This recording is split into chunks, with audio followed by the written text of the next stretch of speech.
죽음은 그 사람의 삶을 인정해준다. 이 점에 관한 교회의 입장은 변함이 없다. 기적, 카리스마, 예언들은 제대에서 공경받게 될 후보자들이 그들 생존의 시험에 합격, 통과할 때까지 아직 살아있는 동안에는 그리 중요시되지 않는데 이것이 바로 시복 과정의 논리이다. 비오 신부도 이러한 규칙에서 예외가 아니다. 이 세상에 얼마나 많은 위인들이 역사의 비밀 속에 묻히고 말았던가. 그러나 세상에 부각되어 존경을 받고 더욱 유명해지는 사람이 있는 반면에 하느님을 갈망하는 영혼들의 가장 깊은 곳에서 활동하는 이들은 가난하고 보잘것없는 작은 이들이다. 그가 매우 사랑했던 리지웨이 테레사처럼 비오 신부도 하늘에서 그의 시간을 지상의 선익을 베풀기 위하여 보내고 있다. 그가 죽은 지 10년이나 되었지만 그는 어느 때보다 더욱 활발하게 활동하고 있다. 그렇지만 비오 신부에 대한 열광은 더 이상 소용없는 일이 되었다. 산조반니 로톤도의 순례자들은 이제 더 이상 그의 잊을 수 없는 미사에 참여할 수 없으며 하느님께서 그를 당신 아드님과 비슷하게 만드시기 위해 그에게 새겨주었던 오상을 알아보려 한다는 것이 헛된 일임을 잘 알고 있다. 카푸치노들은 냉혹한 시대가 조금씩 격찬하는 그의 메시지와 유언의 진위를 자랑스러운 눈으로 지켜보고 있다. 너희들을 위하여 내가 가는 것이 나았다. 주님의 이 말씀은 비오 신부에게도 적용할 수 있다. 이제 성인들의 통공의 신비 안에서 중요시되는 것은 모든 자비의 근원이신 주님 곁에서 그가 펼치는 직접적인 중재라 할 수 있다. 산조반니 로톤도 새 성당의 지하묘지 둘레로 운집하는 조용한 군중들은 그의 삶을 채워주었던 기도를 통하여 그와 함께 간접적으로 통공을 이루지만 우리는 절대로 이를 충분히 채우지 못할 것이다. 비오 신부의 사도직은 모두 다 초자연적이었으며 그의 시복 절차 사법공조위원회가 철저히 검사한 증거들에서 흘러나오는 자연계 질서의 위반의 예들은 이를 증명해 주고 있다. 하느님의 백성은 그르치지 않는다. 그분은 어느 때보다 지금 더 살아 계세요. 그분은 우리 말을 듣고 계세요. 우리가 신부님께 기원한 것이 헛된 적이 없어요. 라고 비오 신부와 직접 통하고 보호를 받으며 교회 안에서 진두에 서도록 이끌림을 받는다고 느끼는 이들은 특히 외적으로 받아들여진 그의 영적 자녀들이다. 비오 신부는 죽기 얼마 전 그들에게 다음과 같이 말했다. 나는 천국의 문에 서서 나의 모든 자녀들이 안으로 들어갈 때까지 들어가지 않겠습니다. 이것은 아주 단순한 말대꾸일까? 그를 알고 있던 사람들은 그가 자신의 영적 부성을 어느 정도까지 진지하게 받아들였는지 잘 알고 있다. 내가 어떻게 당신을 잊을 수 있겠습니까? 내가 당신을 위해 얼만큼 값을 치렀는지 알죠? 그는 그들을 대신하여 끊임없이 이렇게 자신의 몸으로 정의의 대가를 몸소 치렀으며 찾은 이에게는 자비를 베풀었다. 영광스러운 예외일까? 아니면 사도직을 수행하는 모든 영혼에 대한 호소인가? 반항하는 의지들을 굴복시키기 위하여 그 값을 치러야 하며 이를 행동으로 옮기는 것은 그리스도의 신비체 안에서 지속되는 십자가의 신비이다. 살아있을 때와 같이 비오 신부는 제일 먼저 사제들을 향하고 있다. 의인의 죽음은 성서는 성인들을 이렇게 부른다. 전혀 축하할 것이 못된다. 죽음이 주님의 거룩한 죽음의 고통을 닮을수록 수치처럼 보이는데도 그 죽음은 풍요롭게 된다. 리지웨이 테레사가 완전한 포기의 영광 안에서 재평가되기까지는 50년의 세월이 필요했다. 내 하느님, 내 하느님, 어찌하여 나를 버리시나이까? 최고의 탈혼에 이르기 전에 그녀는 희망이 없는 이러한 어두운 시면밖에 보지 못했다. 관조적인 영혼들은 너무 커다란 사랑은 죽는 순간 땅에서 하느님의 벗들을 막고 있던 얇은 실을 끊어버린다는 십자가의 성 요한의 계시를 묵상하면서 살아왔다. 십자가의 성 요한은 글을 쓰는 동안에 죽음의 경험을 아직 하지 않았겠는가? 이제 종은 더 이상 주인의 것이 아니다. 비오 신부는 성자의 모습을 닮을수록 그의 죽음의 고통은 아무런 인간적인 위로도 없이 힘들기만 할 것이다. 그는 이렇게 하느님의 품에 안겨 죽는 권리를 다른 사람들에게도 얻어 누리게 해줄까? 우리는 무엇보다 그를 불쌍히 여기지 말아야 한다. 최고의 시련은 영광의 척도가 될 뿐이다. 비오 신부는 항상 훌륭한 전사처럼 살아왔으며 죽을 때에도 착한 전사답게 선종했다. 어린 소년 프란치스코 포르지오네가 잊혀졌기 때문에 주님께 감사하던 때는 얼마나 아득한 일이던가. 훨씬 더 잔인한 다른 싸움들이 반세기 이상 그의 팔을 쥐고 있었다. 그의 행동, 그의 예리한 회답, 그의 말대꾸와 부드러운 책망들에서 그는 그야말로 한 명의 군인을 상기시켜 주었다. 하느님은 마지막 피 한 방울까지 그에게 전부를 청하실 수 있었던 것이다.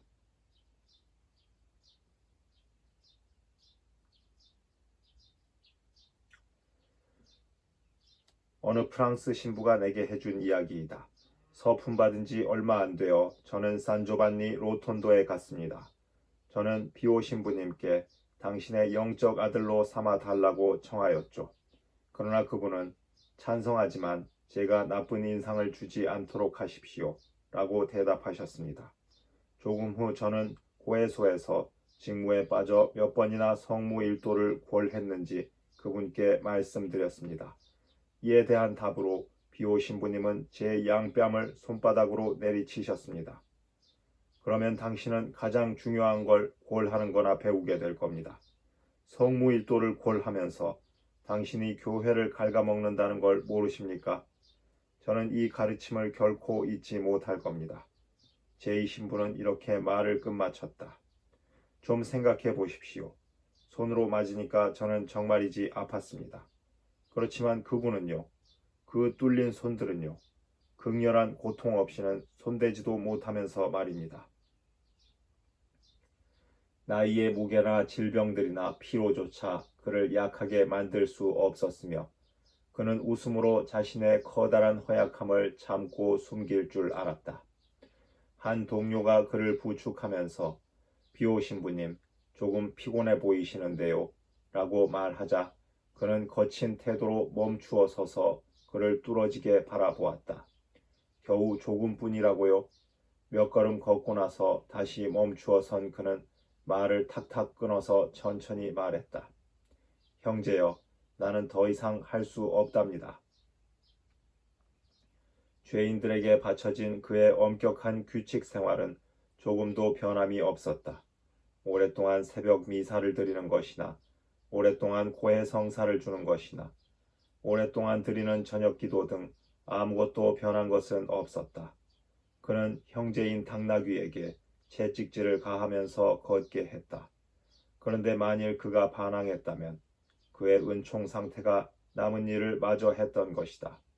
이 은총 없이는 그의 삶에 어떠한 것도 이해할 수 없을 것이다. 1968년 5월 25일 그는 81세가 되었다. 1962년 1월 16일부터 그의 장상들은 그에게 성무일도를 면제시키면서 구송기도로 대체하게 했다. 우리는 항상 손에 묵주를 쥐고 있는 비오 신부를 보게 될 것이다.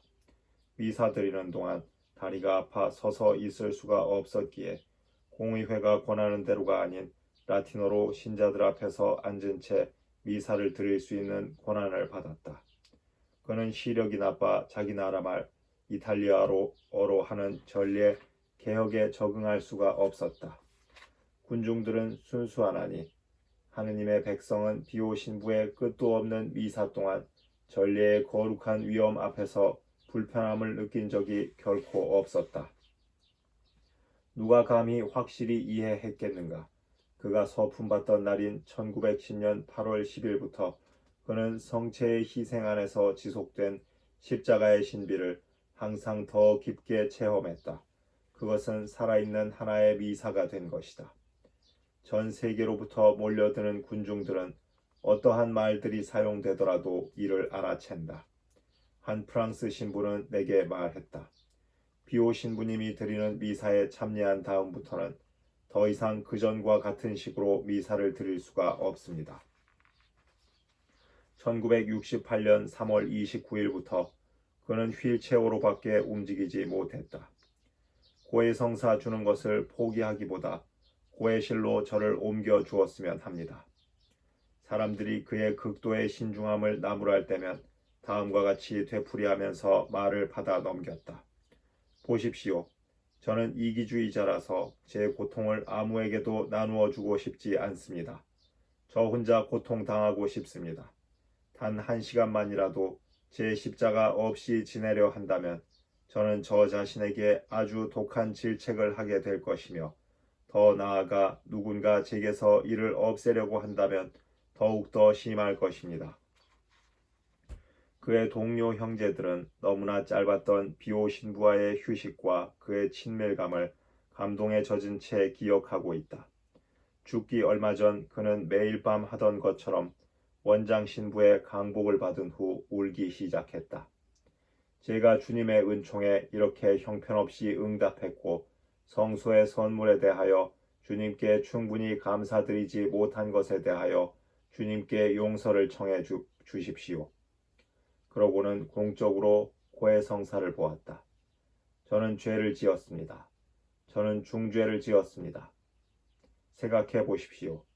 1887년 5월 25일 태어날 때부터 1903년 1월 22일 착복식 때까지 저는 아주 일찍 태어난 지 14시간밖에 안 된 5월 26일 8시에 세례를 받았던 것에 대하여 주님께 감사를 드린 적이 없습니다. 저는 은혜를 저버린 놈입니다. 그러고는 계속하여 울었다. 어느 날 밤 그는 말했다. 의존하고 순종하는 것이 제겐 하나의 영광입니다. 그에게 희생이 요구될수록 그에겐 영광을 더해 주었다. 프랑스에서 출판된 몇 권의 책들, 그의 장상들을 기소했던 때문에 그는 울 수밖에 없었다.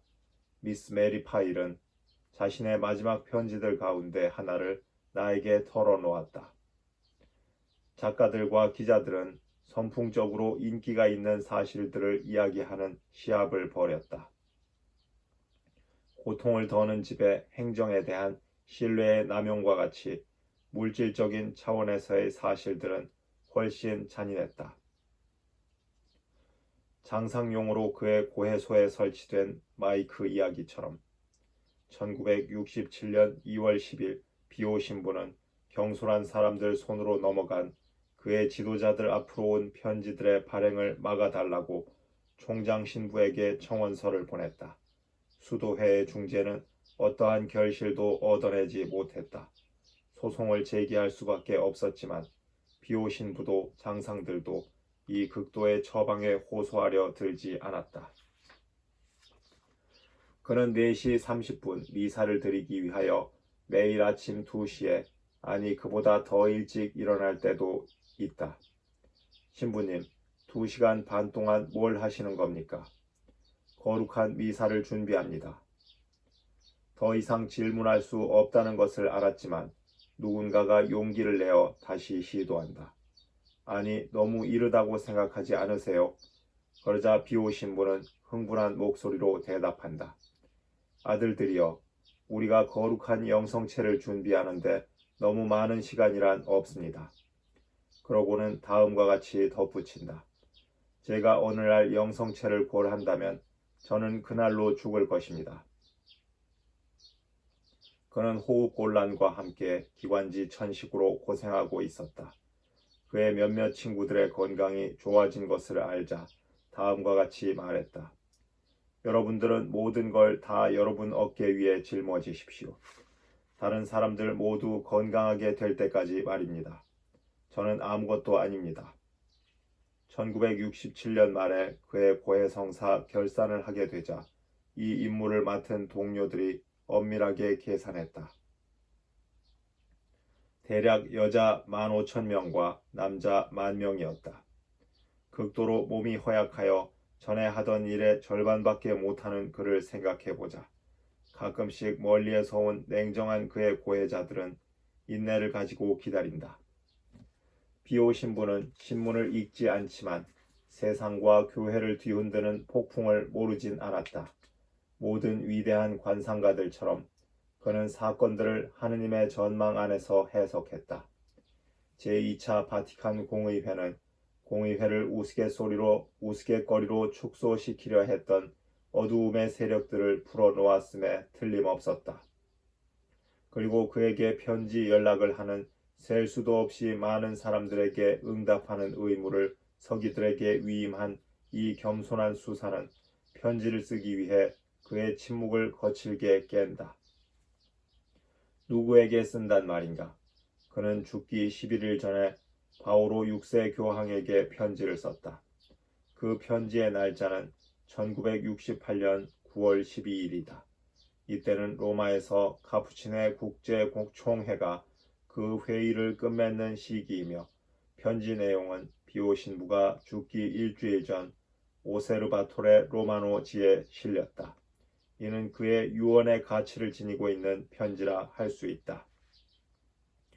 교황 성하, 저의 형제들과 영적으로 일치하고 성하의 발에 저의 사랑스러운 경의와 지상에서 대리하시는 성하의 위엄에 대한 믿음과 사랑과 순종의 행위로 거룩하신 성하를 향한 저의 모든 신심을 탄원하기 위하여 성하의 교회 참사회의 사제들과 만남을 이용해 봅니다.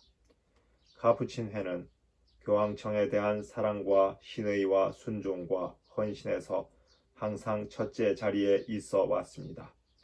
저는 주님께 이러한 것들이 성하의 지시로 어머니이신 교회의 필요에 더욱더 잘 준비하기 위해 행해진 제2차 바티칸 공의회의 지침에 따라 생명력과 내적 정신 안에서 쇄신하면서도 수도적 진지함과 엄격함, 복음적 청빈, 규칙과 회헌에 충실한 준수의 전통 안에서 계속되게 해달라고 기도드립니다. 근자의 성하께서 교회의 운명과 세계 평화와 수많은 백성들의 곤궁, 그리고 무엇보다도 심지어는 성령의 도움을 받아 하느님의 이름으로 성하께서 저희에게 주신 높은 가르침에 대한 가톨릭 신자들의 순명의 부족으로 인해 많은 마음 고통을 겪고 계심을 알고 있습니다. 저의 일상 기도와 고통을 성하께 바칩니다.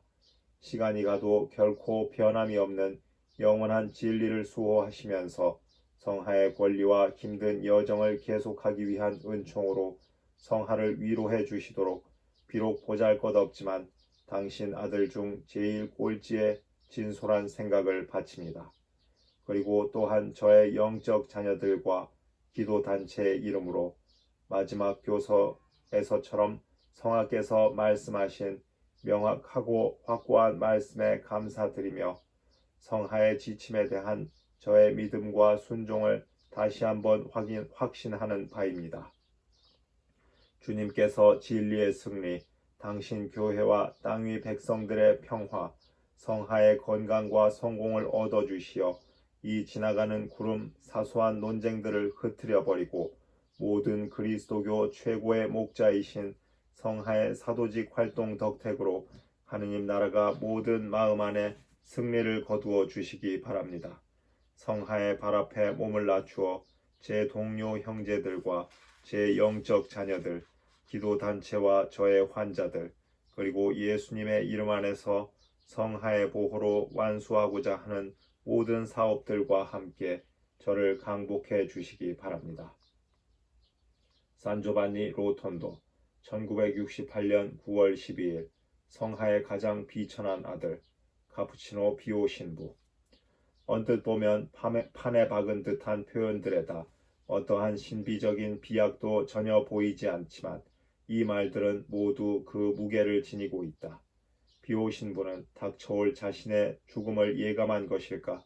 몇 가지 믿을 만한 소식통에 따르면 그는 이를 예언했었다.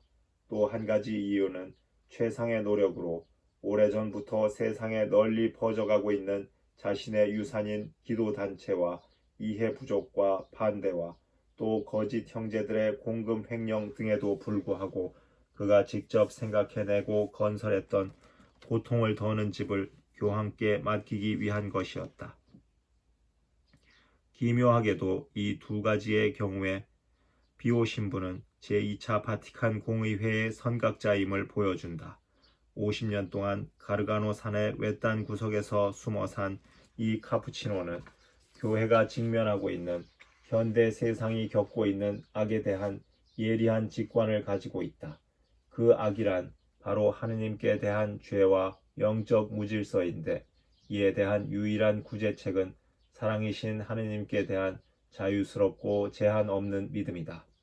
우리는 커다란 죄인들에 대한 비오 신부의 편애를 강조했었다. 비오 신부는 바로 이들이 빗나간 그만큼 굶주린 채 멀리서 오고 있는 것을 보았기 때문이다. 우리가 자주 언급했던 것처럼 비오 신부의 가장 영광스러운 성공은 바로 화해의 신비 안에서 얻어낸 것들이며, 이는 주님의 날이 올 때까지 드러나지 않은 채 남아있을 것이다. 명령에 대하여 그가 건네는 말들은 지극히 단순했다.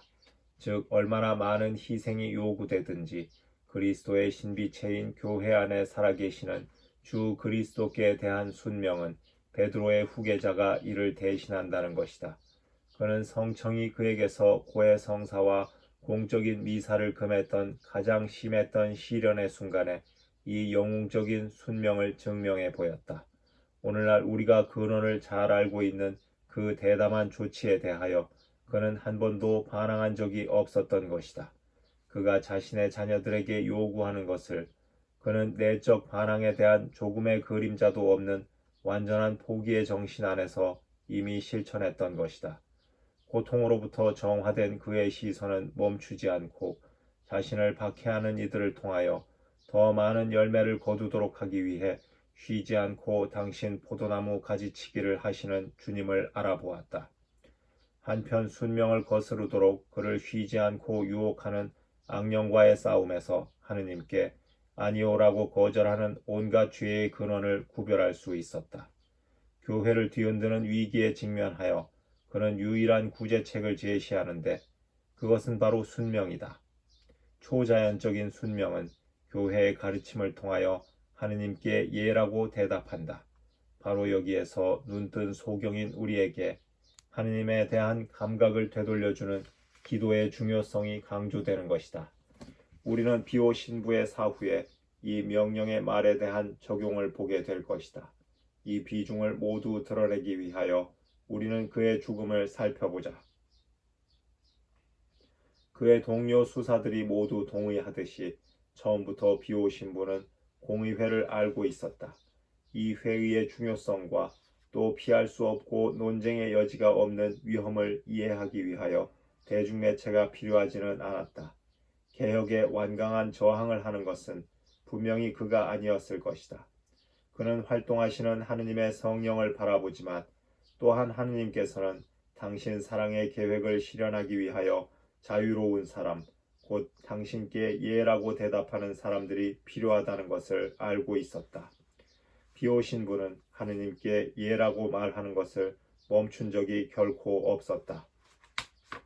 전문가 출신의 고급 관료나 단지 두뇌의 수준으로 전락한 지성인들과는 반대로 농부의 가정에서 태어난 프란치스코 포르지오네는 그의 형제들인 나무들의 학교에 다녔다.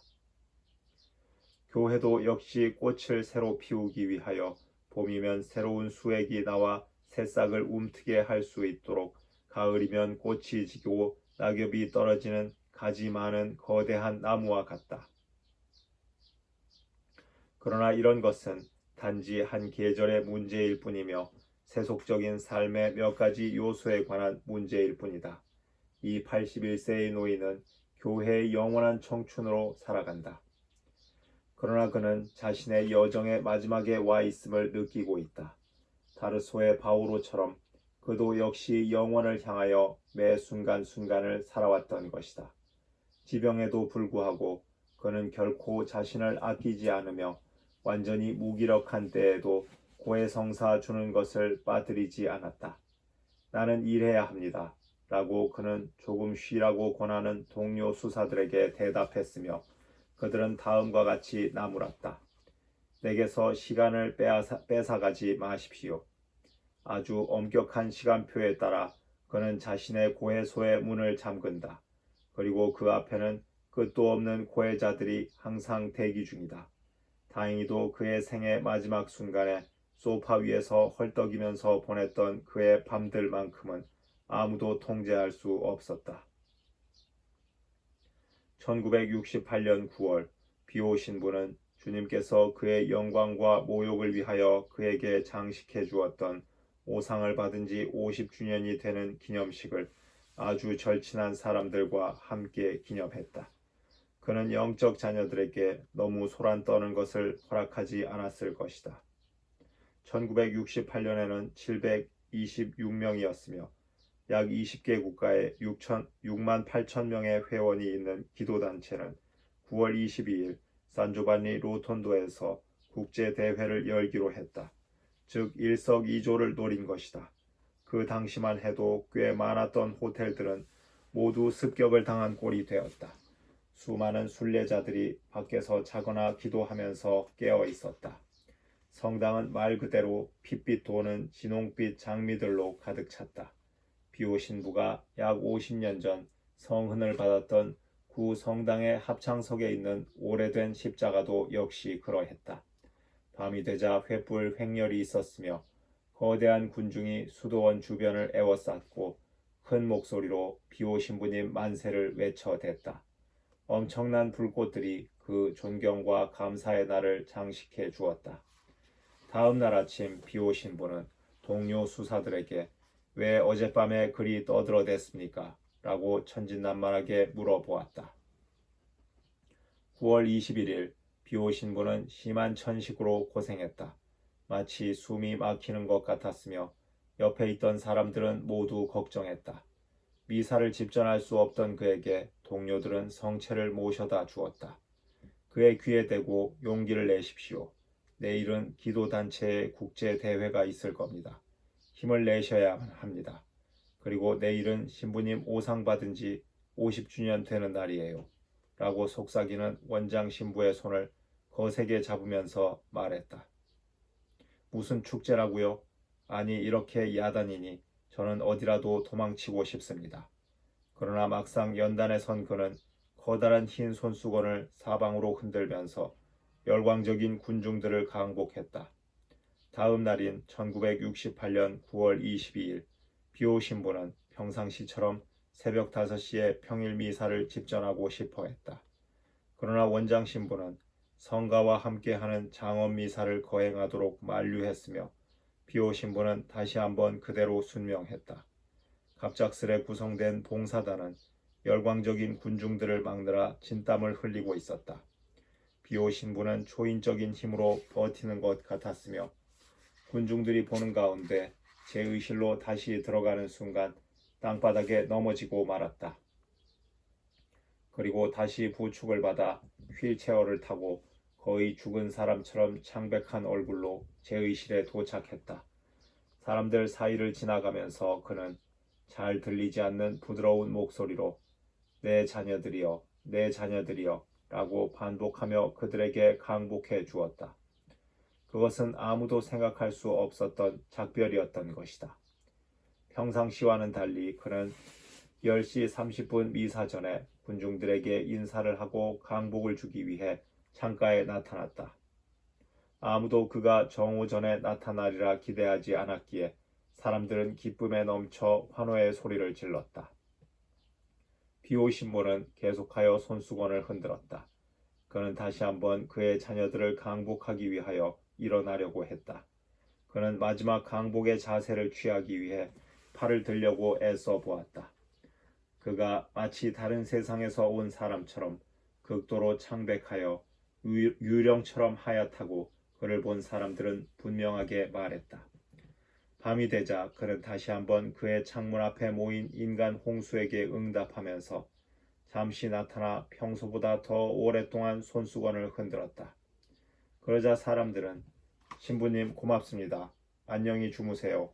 신부님 안녕히 계세요. 신부님 하고 소리를 질렀다. 그는 그 모든 것에도 불구하고 있는 힘을 다하여 그렇게 자주 사람들 앞에 나타났으며 아무도 그것이 마지막 저녁 인사가 될 줄 믿으려 하지 않았다. 그날 아침 비오신 분은 여인들에게 성사를 주기 위해 고해소로 가려고 애쓰지 않았던가. 50년 전부터 그가 매일 흘렸던 그 피만 해도 그는 죽었어도 이미 오래전에 죽어야 하지 않았을까. 그러나 하느님께서는 마지막 만남을 마련해 놓으셨던 것이다. 그가 오상받은 지 50주년 되는 날과 기도단체 설립을 기념하기 위하여 세계 곳곳에서 몰려든 그의 자녀들은 그를 기다리고 있는 고통을 분명히 예견하지 못했다. 우리는 그가 죽던 날 마지막 밤을 그 곁에서 같이 지샜던 펠레그리노 신부의 귀중한 증언을 알고 있다. 어떤 이야기도 이처럼 정확하고 절도 있는 내용을 대체할 수 없을 것이다. 1968년 9월 22일 21시가 조금 지난 후 마리아노 신부님이 4번 침실에서 이미 가고 없을 때 나는 그곳에 들어갔다. 얼마 전부터 몇 명의 동료 수사들은 비오 신부가 부르는 소리에 바로 준비하기 위해 신중하게 4번 침실에서 교대로 봉사했다. 비오 신부님은 인터폰으로 나를 당신 방으로 부르셨다. 신부님은 침대의 오른쪽 옆으로 누워 계셨고 머리맡 책상 위에 놓인 자명종이 가리키는 시간만을 내게 물어보셨다. 그분의 붉어진 눈에서 나는 눈물 몇 방울을 닦아드렸으며 항상 켜진 인터폰 곁에서 귀를 기울이기 위해 4번 침실로 되돌아왔다. 신부님은 자정이 될 때까지 대여섯 번이나 나를 부르셨다. 그분의 눈은 항상 울어서 붉어진 눈, 그러나 부드럽고 평온한 울음으로 붉어진 눈이었다. 자정에는 겁먹은 아이처럼 나에게 애원하셨다. 내 아들이여, 나와 함께 있어줘요. 그러고는 나에게 아주 빈번히 시간을 물어보기 시작하셨다. 그분은 내 손을 아주 세게 잡으시면서 탄원으로 가득 찬 눈으로 나를 바라보셨다. 그리고 내게 계속하여 물어보셨던 시간을 잊어버리신 듯이 나에게 우알리오, 미사를 드렸는가요? 라고 물어보셨다. 나는 웃으면서 대답했다. 지도신부님, 지금 미사 드리기에는 너무 이릅니다. 그리고 그는 되풀이하셨다. 오늘 아침에는 당신이 나를 위해 미사를 드릴 것입니다. 그러나 저는 매일 아침 신부님 지향에 따라 미사를 드립니다. 그리고 그분은 고해 성사를 보고자 하셨으며 성사가 끝나자 다음과 같이 내게 말씀하셨다. 아들이여, 오늘 주님께서 나를 부르시면 형제 수사님들에게 나를 위하여 내가 끼친 모든 폐들을 용서해 달라고 청해주고 형제들과 내 영적 자녀들에게 내 영혼을 위한 기도를 부탁해 주세요. 지도 신부님, 주님께서 아직 더 오래 사시게 해 주시리라고 믿습니다만 신부님이 오르시다면 저는 형제들과 신부님의 영적 자녀들과 환자들을 위해 마지막 강복을 청할 수 있겠는지요? 그럼요. 모두에게 강복을 줍니다. 아니, 장상에게 나를 위해 이 마지막 강복을 달라고 청하십시오. 그리고 드디어 수도 서원을 갱신해 달라고 청하셨다. 나에게 다음과 같이 말씀하실 때는 한시였다. 아들이여, 들어보세요. 나는 여기 침대에서 숨을 제대로 쉴 수가 없어요. 나를 좀 일으켜 주세요. 의자 위에서는 더 잘 쉴 수 있을 겁니다. 1시, 2시, 3시는 그가 거룩한 미사를 준비하기 위해 일어나셨던 시간들이었다. 소파 위에 앉기 전에 복도를 향하여 산책을 하셨던 시간이다. 그날 밤 나는 신부님께서 부축해 드릴 필요가 없을 정도로 젊은이처럼 똑바로 빠르게 걸으시는 것을 아주 놀랍게 지켜보았다. 당신의 방 입구에 다다르시자 베란다로 좀 갑시다 라고 말씀하셨다. 나는 그분을 부축해 드렸다. 그분은 불을 켜셨고 소파 가까이에 이르러 앉으시고는 호기심에 찬 채 여기저기를 둘러보셨다. 마치 눈으로 뭔가를 찾는 것만 같았다. 5분이 지나자 방으로 들어가고 싶어 하셨다. 나는 그분을 부축해 일으켜 드리고 싶었는데 이렇게 말씀하셨다. 나는 일어날 수가 없어요. 사실 그분은 몸이 무거워졌던 것이다. 지도 신부님, 걱정하지 마세요. 나는 신부님께 용기를 북돋워 드리고 두 발자국 거리에 있는 휠체어를 잡으면서 말했다. 나는 겨드랑이를 잡아 그분을 소파에서 일으켜 휠체어 위에 앉혔고 신부님은 땅에서 발을 들어 발판 위에 올려 놓으셨다. 방 안에서 내가 그분을 소파 위에 조심스레 내려드렸을 때 왼손과 눈빛으로 휠체어를 가리키시면서 밖에다 갖다 놓으세요 라고 말씀하셨다. 방에 다시 들어와서 나는 신부님이 창백해지기 시작했다는 것을 관찰했다. 이마에는 식은땀이 흐르고 있었다. 그리고 그분 입술이 납색으로 변하는 것을 보고 나는 놀랐다. 그분은 갈수록 더 약한 목소리로 예수 마리아를 반복하셨다. 나는 동료를 부르러 가기 위해 움직였지만 그분은 아무도 깨우지 마세요 라고 하시면서 나를 붙잡으셨다. 나는 그래도 부르러 뛰어가는데 그분의 방에서 몇 발자국 떨어졌을 때 나를 다시 부르셨다. 나는 같은 말을 하시려고 부르신 것은 아니겠지 하고 생각하면서 다시 돌아왔다. 그러나 나는 같은 말을 반복하시는 것을 들었다. 아무도 원치 않아요. 나는 청원하는 자세로 대답했다. 지도 신부님, 이제 저를 그냥 그렇게 하도록 놔두세요. 나는 마리아노 신부님 방을 향하여 뛰어갔는데 굴리엘모 형제의 방문이 열린 것을 보고 들어가 불을 켜고는 그를 흔들었다. 비오 신부님, 건강이 좋지 않아요. 잠깐 사이에 굴리엘모 형제는 신부님의 방에 도착했고 나는 살라 의사에게 전화하러 뛰어갔다. 이 의사는 약 10분 후에 도착했으며 신부님을 보자마자 주사기를 놓기 위한 도구들을 준비했다. 모두 다 준비되자 굴리엘모 형제와 나는 비오 신부님을 일으키려고 했지만 그러지 못하고 그를 침대 위로 조심스레 뉘어야만 했다. 의사는 주사를 놓고 나서 우리가 그를 다시 소파 위로 누이는 것을 도와주었다. 그동안 신부님은 갈수록 가는 목소리와 미미한 입술 움직임으로 예수 마리아를 되뇌이셨다. 그동안 살라 의사가 불러 비오 신부님의 조카 마리오 페넬리, 고통을 더는 집의 위생국장인 구소 의사와 조반니 스카랄레 의사가 도착했다. 또 내가 부른 원장 신부님, 마리아노 신부님과 형제들이 이미 도착해 있었다. 의사들이 처음에 호수로 그리고 마스크로 산소를 공급하는 동안 산조반니 로톤도의 바오로 신부는 지도 신부님께 병자 성사를 주었고 다른 형제들은 주위에서 무릎을 꿇고 기도했다. 2시 반경에 그분은 가슴에 머리를 살짝 구부리셨다. 숨을 거두셨다. 그러는 동안 광장 위와 수도원으로 가는 길가를 따라 군중은 참을성 없이 빽빽히 몰려들었다. 새 성당의 정문은 잠겨 있었고 때는 미사 시간이었다. 새벽의 추위는 순례자들의 뼛속까지 스며들었다. 예외 없이 모두 다 비오 신부의 자녀들인 이들은 비오 신부에 다할 줄 모르는 마음에 대한 몇 가지 권리를 요구할 수 있다고 느꼈다. 그러나 소식은 금세 퍼져 나가고 말았다.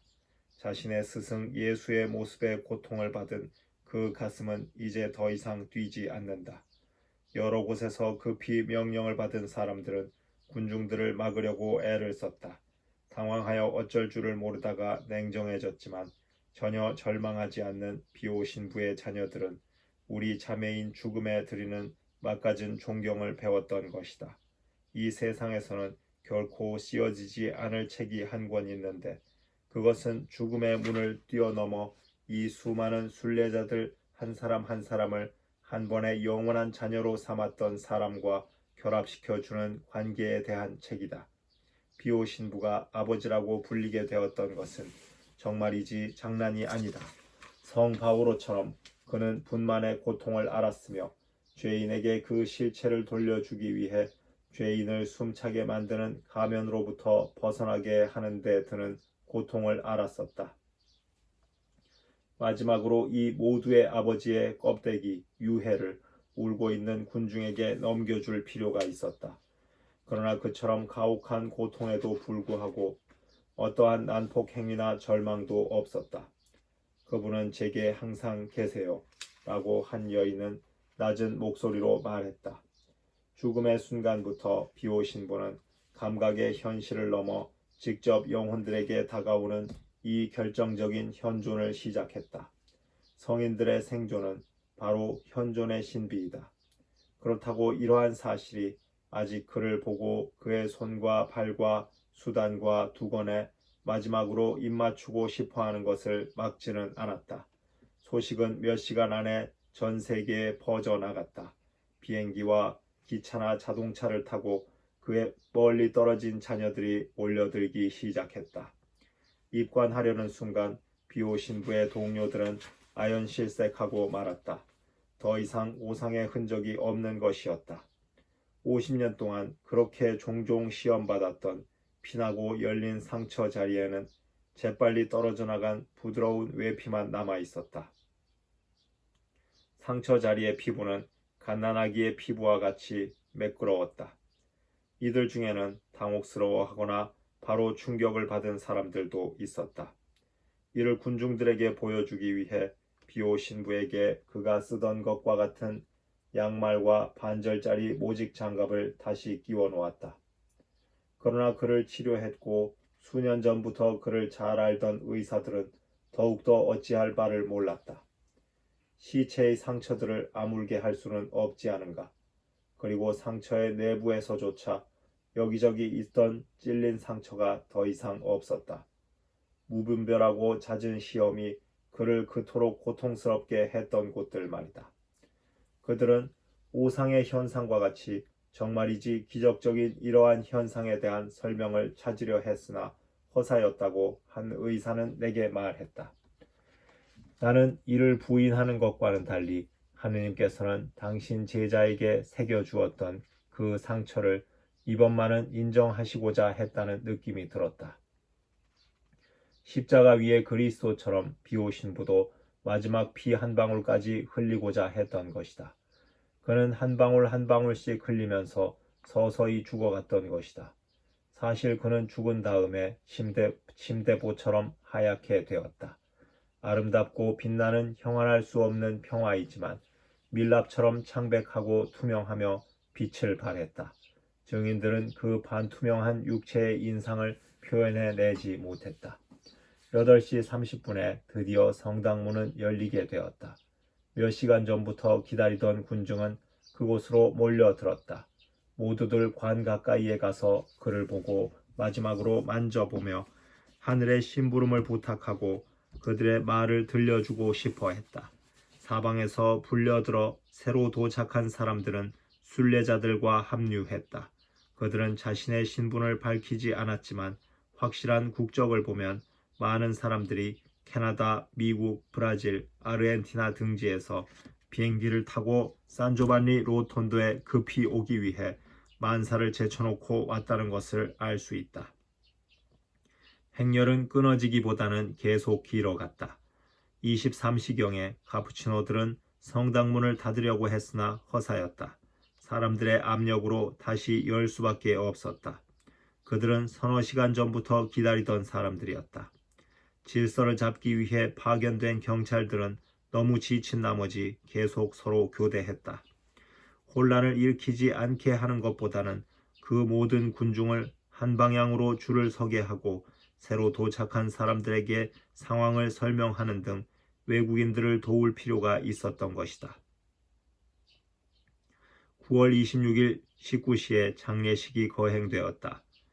24명의 사제들이 수도의 총장 신부와 함께 중앙재단에서 식을 거행했다.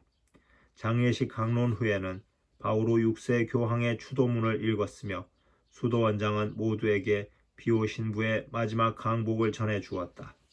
1923년에 겸손한 카푸치노는 하나의 소망을 표현했었다.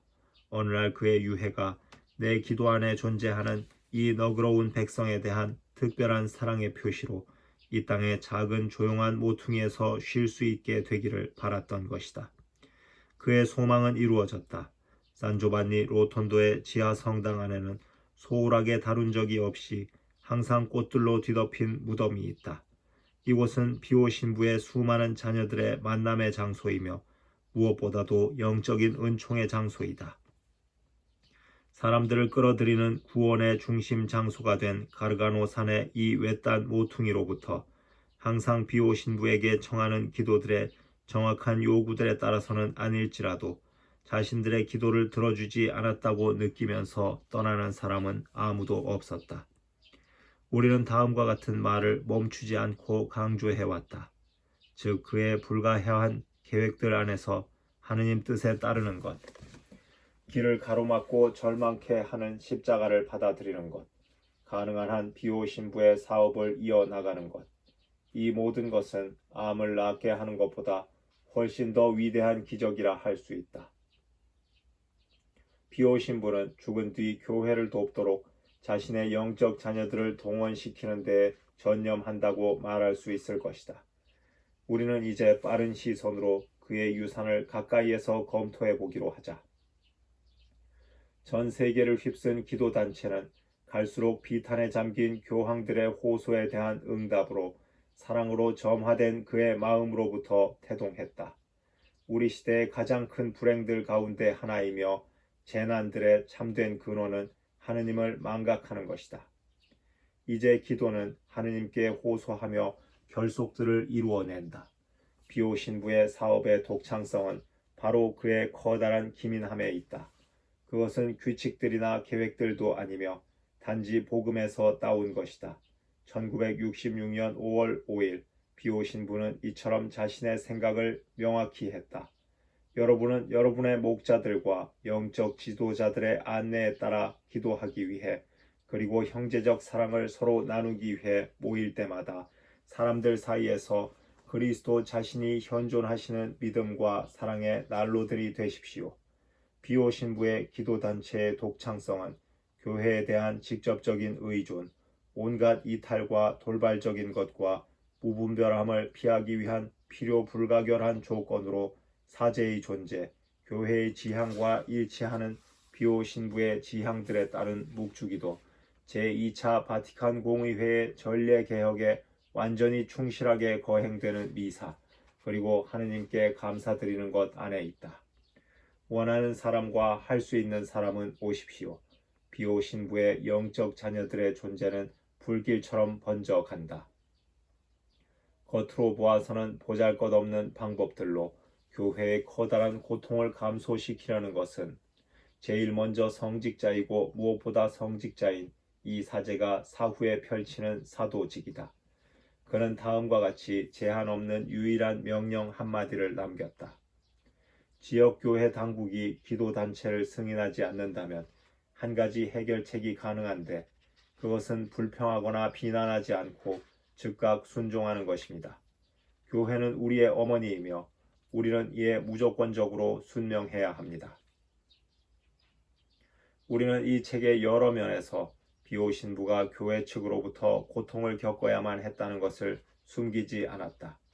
불은 우리의 인간 조건을 부패시키는 찌꺼기들로부터 그의 믿음과 사랑을 정화시켰으며 이 불의 단련으로 순금만이 남게 된 것이다. 기도단체는 집회 장소와 격려의 장소가 필요했다. 몇몇 성당에서 크게 나타나는 열광적이고 중심을 벗어난 변혁 집단 안에서 비오 신부의 특징은 확실하게 특별한 것으로 나타났다. 우리 시대에 누가 어떠한 수준에서 순명에 열중하겠는가? 그러나 모든 것은 구원의 십자가로부터 축성된 다음과 같은 근본적인 방책에 기초를 두고 있다. 죽는 순간까지 순종하신 구세주 그리스도, 온 세상을 위하여 당신 교회 안에 존속하여 널리 확산되시는 그리스도, 한 계단 한 계단 그분을 향하여 그리고 그분을 통하여 성부를 향하여 올라가는 순명, 수도자적 혹은 성직자적인 순명의 신비, 다른 한편으로는 순명에 대한 거절을 저항하는 모든 것이다. 이 점에서 볼 때 성서는 모호하지 않고 아주 명백하다. 죄의 기원에는 불순종의 행위가 있다. 창세기에 대한 문학적인 해석은 중요하지 않다. 구약은 모두 충실한 신랑인 하느님과 그분을 거부하는 목뻣뻣한 백성들 간의 열렬한 대화이다. 그리고 신약은 모두 당신 위에 세상의 죄를 떠맡으신 성자의 구속적인 순명으로 요약된다. 내가 여러분에게 선포한 하느님의 아들 예수 그리스도는 이랬다 저랬다 하시는 분이 아닙니다. 그리스도에게는 언제나 진실이 있을 따름입니다.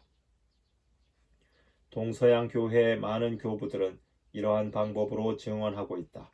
그런데 어떻게 해서 오늘날 아주 유행인 성서 연구에서 이 모든 원전들과 그들의 교의적인 결과들이 소홀히 취급받게 되었는가? 갑자기 종교적 가르침, 교리 교육, 미사 성제 중에 말씀의 선포는 드물어지고 있다. 뿌리들을 잘라내면서 나무를 살릴 수는 없는 것이다. 양심적인 성서 주해자는 모두 성자의 순명 안에서 문제의 중심과 구속의 피의 가치를 간파할 줄 알아야만 한다. 게다가 서양의 영적 저술가들, 그리고 특히 동양의 저술가들은 혹시 세계의 역사 안에서 살인 행위에 해당하는 개입을 밝혀내지 않는가? 이에 대해 성서는 세상이 항상 아니오를 고집하는 거부의 표상이라고 표현한다. 우리는 이를 두려움 없이 인정하도록 하자. 즉 비오 신부의 사업은 이전보다 훨씬 더 세태를 거슬러 가고 있다. 그러나 바로 이러한 이유 때문에 이 사업은 무질서 안에 침몰된 수많은 그리스도인들에게 구원의 닻을 나타내고 있는 것이다. 그것은 우익도 좌익도 아니며 그리스도의 신비체이며 믿음의 정신 안에서 이해되는 교회의 의미 안에 존재하고 오늘날 그 어느 때보다 인정받지 못하고 모욕당하고 십자가에 못 박힌 교회의 대리자와의 초자연적인 일치 안에 존재하는 것이다. 이는 그의 영광의 몫이지만 또한 어떠한 구실 아래에서라도 일치를 망가뜨리는 이들은 화를 입게 될 것이다. 비오 신부의 사업은 이러한 신앙의 기본 원리들에서 영감을 받은 것이다. 하느님과의 밀접한 관계 안에 세워지고 생기를 얻은 이 사업은 그 외적인 구조물인 고통을 더는 집 안에서 구체화된다. 그것은 고통을 더는 집의 1주년 기념식을 빌어 1957년 5월 5일 열린 공식 대담에서 비오 신부가 자신의 계획을 묘사했던 방식에 드러나 있다. 이 집은 그 침대 수를 늘려야 할 것입니다. 여기에는 2개의 집이 추가되어야 할 것인데 하나는 여자들을 위한 것이고 다른 하나는 남자들을 위한 것입니다. 이곳에서는 쇠약하고 지친 영혼과 육신들이 주님께 돌아와 그분으로부터 위로를 얻게 될 것입니다. 국제학술센터는 관청 의사들을 도와 협력하고 그들의 직업 문화와 그리스도적인 양성을 전적으로 다뤄야 할 것입니다. 이 사업에 종사하는 자녀들은 이곳이 그들 기도단체가 공동으로 사용하게 될 집이 되며 사제들은 이곳이 그들을 위한 다락방이 될 것이고 남자들과 여자들과 수녀들은 이곳이 그들의 영적 성장과 하느님께로 향하게 하는 집들이 될 것입니다. 이 모든 것은 마치 군대의 명령처럼 들려오며 비오 신부는 아직 우리를 놀라게 할 것이다. 산조반리 로톤도에 있는 병원은 그의 커다란 마음에서 태동된 것일 뿐 아니라 그의 협력자들과 함께 상세하게 연구하여 그의 정확한 지침에 따라 태동된 것이다. 누군가 웃으면서 내게 말하길 비오 신부는 카푸친 수도자의 성소 외에 의사의 성소도 갖고 있다고 말했다. 사실 그와 가장 친한 친구들은 산귀네티 의사와 같이 저명한 의사들이었다. 산귀네티는 7년 반 동안 병원 건설을 위하여 돌멩이 하나하나까지 온갖 열성을 다했으며 비오 신부의 증언에 의한 것인데 심지어는 이 사업에 책정된 기부금의 1리라라도 빼내 쓰지 않으려고 굶주리기까지 했다. 그는 1954년 9월 6일 그렇게 일하던 중에 죽음을 맞이했다. 우리는 이미 앞에서 의사들이 비오 신부의 이상한 상처들을 시험하고 여러 번 검사하면서 그를 얼마나 고통스럽게 했는지 언급했다. 이제 그 명백한 사실에 확신을 한 몇 명의 의사들은 병자들과 가난한 사람들 안에 현존하시는 그리스도에게 주어진 첨단 병원의 계획을 실현하기 위하여 그를 도와 일하게 되었다. 수년 동안 자신의 고해소에서 그는 가끔은 불치병자들을 만났었다. 사람들은 기도와 희생을 통하여 그로부터 얻어진 치유들을 많이 언급했지만 그들의 수는 의사에게 사형 선고를 받고 비오 신부에게서 마지막 구원을 찾았던 이들의 수에 비하면 아무것도 아니었다. 상처 입은 이 사제는 고통스러운 경우들에 더욱 높이 올라오라거나 더 한층 십자가의 고통과 함께하면서 이를 변화시키라는 초대를 알아듣지 않기에는 하느님께 너무나 뿌리박혀 있었다. 모든 환자 안에는 고통받으시는 예수님이 계십니다. 모든 가난한 사람 안에는 초췌하신 예수님이 계십니다. 그러니 모든 가난한 사람들 안에서 예수님은 이중으로 현존하시는 겁니다. 라고 그는 말했다.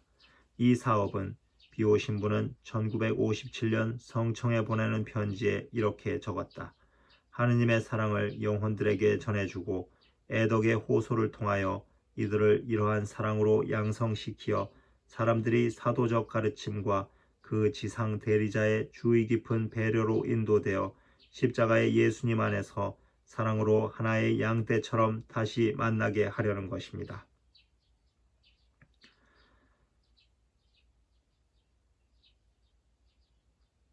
누군가 산귀네티 의사가 죽은 후 비오 신부가 주님과 무례하게 대화하는 것 중에 하나를 우연히 듣게 되었다. 왜 제게 말씀해 주시지 않으셨습니까? 제가 알았더라면 가만히 있지 않았을 것입니다. 무딘 영혼들만이 성인들의 진솔한 언어에 대하여 경악하기 마련이다. 이러한 열의와 교회에 대한 사랑으로 고치된 그는 같은 편지에서 성청이 고통을 더는 집 사업을 유산으로 받아주기를 간청했으며 1964년 5월 11일자 자필 유언서에다 다시 성청을 지명하게 되고 이를 위해 그의 소유의 모든 부동산과 동산들의 명의 영구 상속자로 교황을 지명하게 된다. 4년 이상 비밀로 되어 있던 이 유서는 그가 죽은 지 43일 후인 1968년 11월 4일에 발표되었다. 몇 가지 고통스러웠던 여러 과정을 통하여 이 사업은 완전히 바티칸이 관리하게 되었으며 한 명의 담당 추기경에게 맡겨졌다. 우리는 이로써 어떻게 처음부터 산조바니 로톤토의 병원이 카푸치네로부터 어떠한 종속도 없이 자치적인 기구로 존재하게 되었는지를 명확히 할 수 있게 된다. 설립 정관에는 비오 신부의 이름도 괄호 안에 명의 설립자라고 명시되었다. 관구장 신부는 그에게 수도자들은 선물을 청하거나 받아서는 안 되므로 다른 수사들처럼 이 사업으로부터 손을 떼라고 명령한다. 이 고통을 더는 집은 그러므로 사회의 법적 구조로 사회적인 성격을 띠는 것이다. 물론 이 사업의 후원자들은 비오 신부와 상의하지 않고는 아무런 일도 하지 않는다. 그리고 시작하기 위해선 돈이 필요하지 않던가. 비오 신부는 어쨌든 이 집에 대한 자신의 영적 부성을 부인하지는 않는다. 이 집이 태어난 날 그는 참석했던 2명의 의사에게 다음과 같이 밝혔다. 오늘 밤 저의 커다란 지상 사업이 시작됩니다. 여러분과 기부하신 모든 사람들에게 강복합니다. 그러고는 자신의 주머니를 뒤지면서 금화 한 입을 꺼냈다. 저도 봉헌금을 내고 싶습니다. 사람들은 황금빛 전설의 놀라운 모험들을 기억하고 있다. 그러나 이 이야기는 우리 동시대인들을 다룬 것이며 여러 해 동안 자신을 허약하게 만들었던 암 때문에 최근에 숨진 바르바라 워드의 경우가 이에 포함된다. 이 암은 그녀가 제2차 바티칸 공의회 기간 동안 정의평화위원회 회원 자격으로 그리고 1968년 웁살라에서 열린 세계교회 대회에서 중역을 맡는 것을 가로막지는 못했다. 여기에 쉽게 검증이 된 사실들이 있다. 1947년 이코노미스트지 편집장이던 바르바라 워드 양은 루르드에서 파트리치 후작을 만난다. 그녀는 비오 신부에 관하여 말하는 것을 들은 적이 있었다. 가톨릭 신자이며 학사 출신의 뛰어난 지성인이었던 그녀는 기적 같은 것은 믿지 않는 사람이었다. 그녀의 앵글로색슨족 기질은 그러한 온갖 과장에 대하여 경계하게 만들었다. 그러한 이야기 안에 확실히 신빙성 있는 것이 뭐 있습니까? 그녀는 불신의 투로 물었다. 그러자 후작은 소리 없이 웃으며 말했다. 가서 보십시오. 제가 안내해 드리겠습니다. 이들은 로마행 비행기를 타고 그곳에서 포자행 기차를 올라탔다. 산조반니 로톤도에 가까워지면서 그녀는 도로 확장 공사를 하고 있던 20명가량의 노동자들을 보고는 놀라게 된다. 그녀는 손에 곡괭이를 들고 이를 감독하고 있던 신부에게 물었다. 지금 무엇을 하시고 계십니까? 도로를 만들고 있습니다. 무엇 때문에요? 넓은 병원 입구를 만들기 위해서죠. 그 병원이 어디 있는데요? 아직 없지만 만들 것입니다. 갈수록 당황한 바르바라 워드는 물었다. 돈은 가지고 계세요? 아직 없습니다. 얼마나 필요하신지요? 약 4억. 이 만남에 많은 인상을 받은 바르바라 워드는 친절한 후작 덕분에 비오 신부를 만나게 되었다. 신부님, 런던에서 사람들이 신부님에 대해서 아주 좋게들 이야기하던데요. 저도 은총을 청하러 왔습니다. 오 따님이여, 은총을 허락하시는 분은 하느님이시지 제가 아닙니다.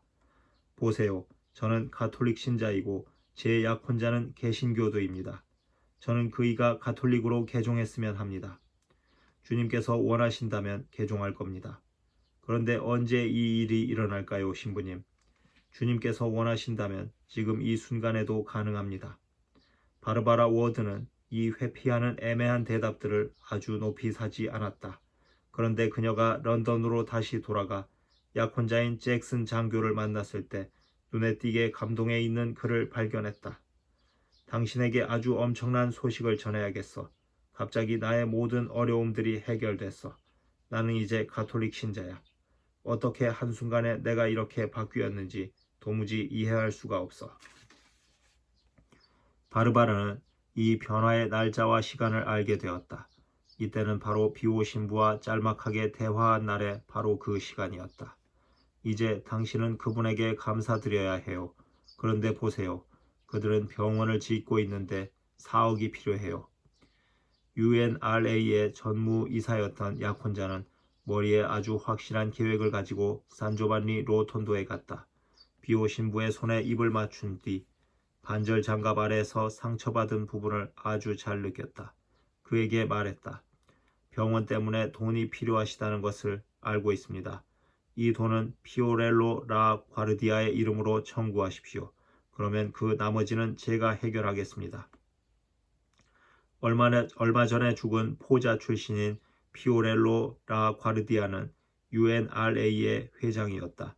잭슨 장교는 그 미망인에게 가서 이탈리아에 그의 남편을 기리기 위해 병원 하나가 건설되고 있다고 이야기했고 그는 이 목적으로 UNRA로부터 4억 리라를 받아냈다.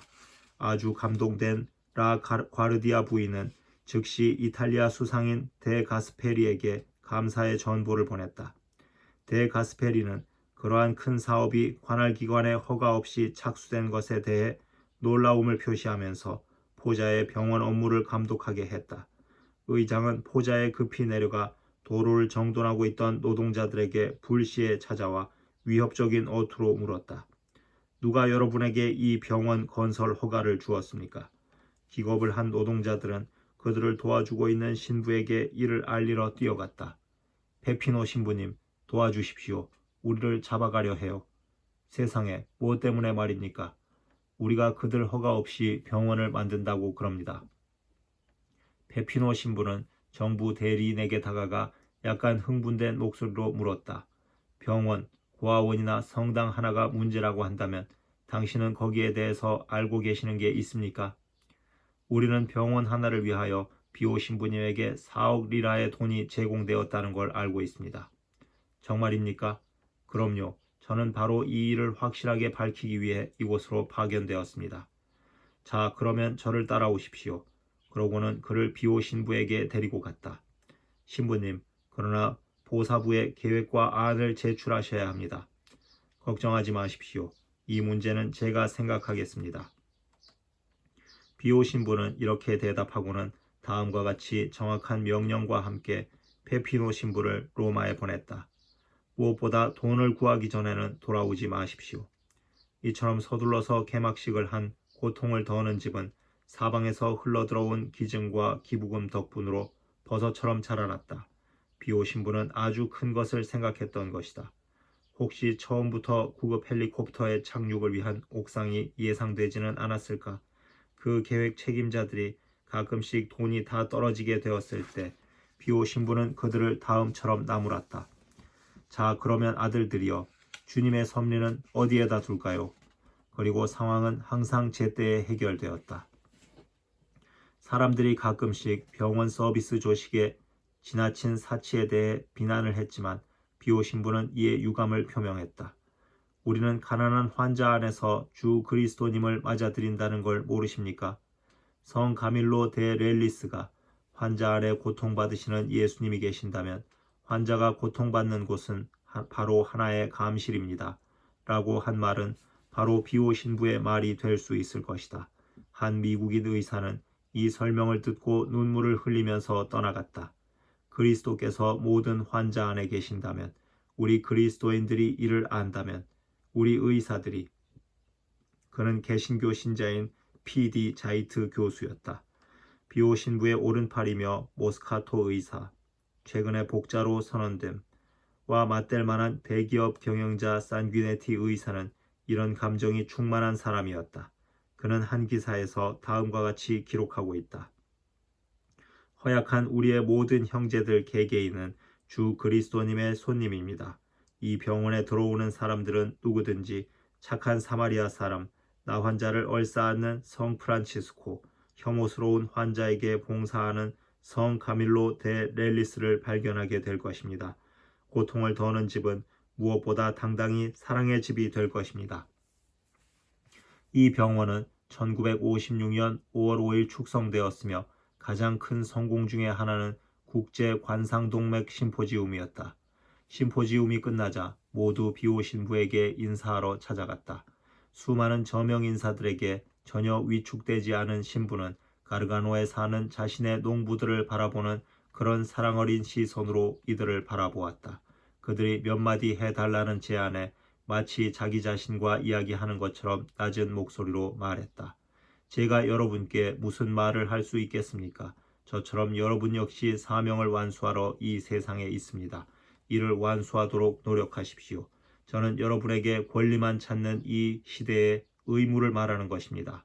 저는 사제와 수도자로서 하느님과 인간 사이의 중재자의 사명을 가지고 있습니다. 그리고 이것은 제가 은총 속에서 살 때에만 가능한 것입니다. 제가 하느님과 멀리 떨어져 있다면 어떻게 제게서 화해의 직무를 바랄 수 있겠습니까? 여러분은 의사이고 환자들을 치유하는 사명을 가지고 있습니다. 그러나 여러분의 환자들에게 사랑을 가져가지 않는다면 여러분의 치료는 별 가치가 없을 것입니다. 환자들에게 하느님을 전해 주십시오. 떠나기 전 감동을 받은 전문의들은 그들의 마음을 표현하고 싶어 했다. 이때 라틴 아메리카에서 가장 저명한 의사 중에 한 사람인 타르퀴니 교수는 말했다. 제 일을 축복해 주십시오. 그러면 사랑이 꽃필 것입니다. 아이젠하워의 의사인 와이트 교수는 다음과 같이 자신의 뜻을 밝혔다.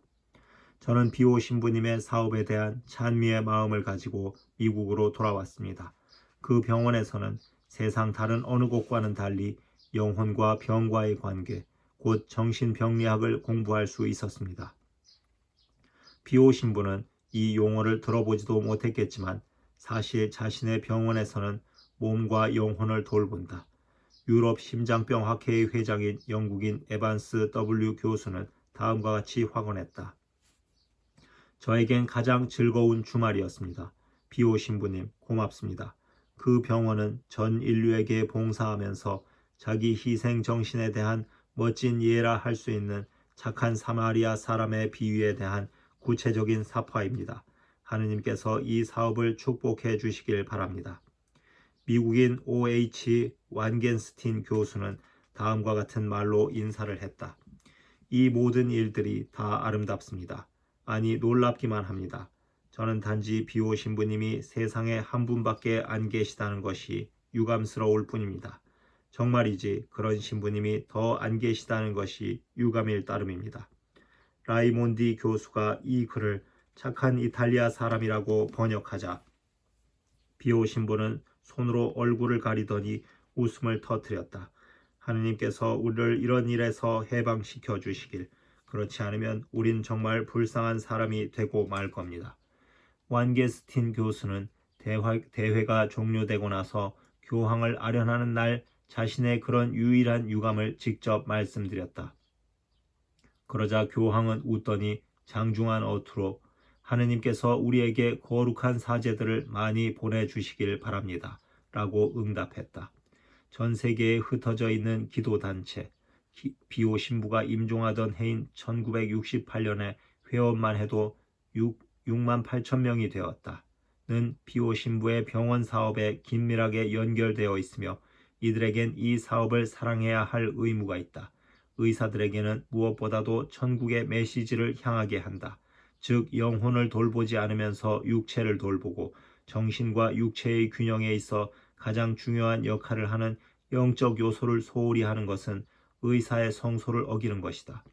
환자들을 치유하기 위하여 남을 끄는 능력들을 사용한다고 얼마나 자주 비오 신부를 헐뜯었던가.